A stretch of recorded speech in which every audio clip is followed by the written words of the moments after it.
نے یہ مدارس کا دورہ کیا جامعہ الزیتون اور جامعہ صدیقیہ کا، اور آپ نے امتحانی مراکز بھی دیکھ لیے، بچوں کو دیکھ لیا، اسٹوڈنٹس کو، تو آپ کیا سمجھتے ہیں کہ مزید مدارس والوں کو اصلاحات کی ضرورت ہے نہیں ہے، ایگزام کے حوالے سے یا دیگر تربیت و تعلیم کے حوالے سے؟ بہت شکریہ. میں نے اتنی ڈیٹیل میں تو نہیں دیکھا، میں نے صرف سینٹر دیکھے اور ایگزام کا طریقہ کار دیکھا، لیکن اس کو دیکھ کے بڑی خوشی ہوئی کہ جو ترتیب اور جو سوفسٹیکیشن فاق المدارس نے ڈیزائن کیا اور ان کے جو بھی عہدیدار ہیں انہوں نے آگے اس کا جس طرح امپلیمنٹ کیا ہے، وہ اس میں ہمارا اپنا تعلیمی نظام بھی کافی کچھ سیکھ سکتا ہے. تو انسان کو تو پوری زندگی سیکھنا چاہیے. اسی حوالے سے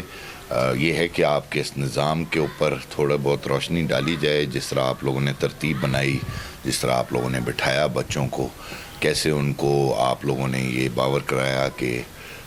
چیٹنگ جو ہے وہ بالکل نہیں پاسبل اس طرح بٹھا کے. تو یہ چیزیں ہمیں سیکھنے کی ضرورت ہے، کیونکہ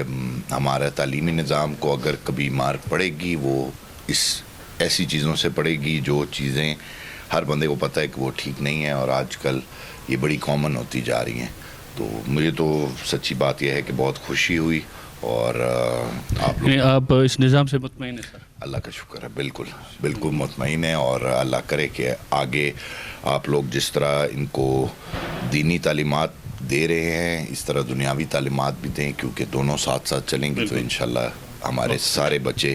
چاہے وہ مدرسے میں پڑھے ہوں یا اسکولوں میں پڑھے ہوں، وہ انشاءاللہ آگے اس ملک کے لیے بہتری کر سکیں. فاق المدارس کے مسئول ضلع ایبٹ آباد مفتی حبیب الرحمان صاحب اور ڈی سی ایبٹ آباد جناب سرمد سلیم صاحب یہ مختلف لوگوں کو وفاق کی طرف سے انعامات دے رہے ہیں.